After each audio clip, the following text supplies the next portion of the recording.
The Perfect Blue is a 1997 Japanese animated psychological thriller directed by Satoshi Kon. It is based on a novel with a similar name. However, the director and screenwriter decided to change few of the contents of the novel while making the film. Many people believe that the 2010 film Black Swan was actually inspired by this film, although the director of Black Swan disagreed with such statements. When I first decided to watch this film, I underestimated its scale. I did not think anime characters with big eyes and long legs could scare me, and that is where I was wrong.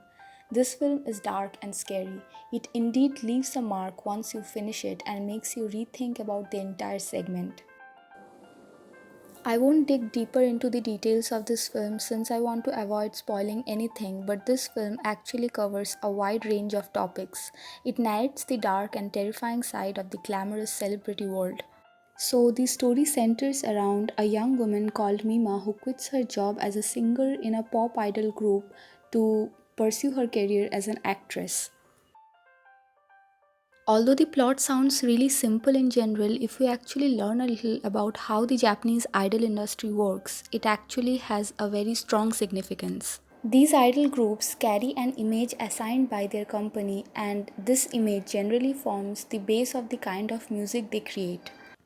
So, when Mima discards her image as a cute and innocent idol to become a bold and daring actress, her fans are highly disappointed. Although she is praised for her acting, she is criticized for losing her charm and even deemed as vulgar. Success always comes at a price, and in Mima's case, it was her image that she lost. Mima tried to avoid these criticisms by trying to be perfect and acceptable to everyone, which eventually leads to her destruction. At the end of the film, Mima understands perfection is unattainable. Throughout this film, we find Mima losing her sense to differentiate between reality and imagination. This depicts how public figures often lose themselves in the image they have created in front of the public, while their true self hides behind the fear of criticisms. It teaches us an important lesson about how our image doesn't define the whole of our identity, and who we are is not based on other people's judgments.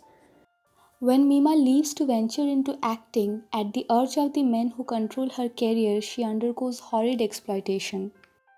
A lot of people obsess over the image of Mima, and it shows how Mima becomes a victim of the entertainment world that is largely created and controlled by men. The director positions the audience to experience Mima's emotional world where she is constantly objectified and exploited. The ending of this film very beautifully conveys that Mima eventually gets rid of the destructive male gaze and finally obtains agency in her self image.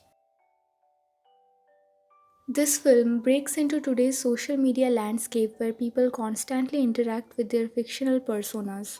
It efficiently captures the fear and crippling self doubt of someone treated as a product of millions of obsessed fans. Overall, it's a unique and unsettling work that is worth watching. I'm not an expert, but I assure you this film is terrifying, remarkable, and spectacular. Thank you for watching, and I'll see you soon.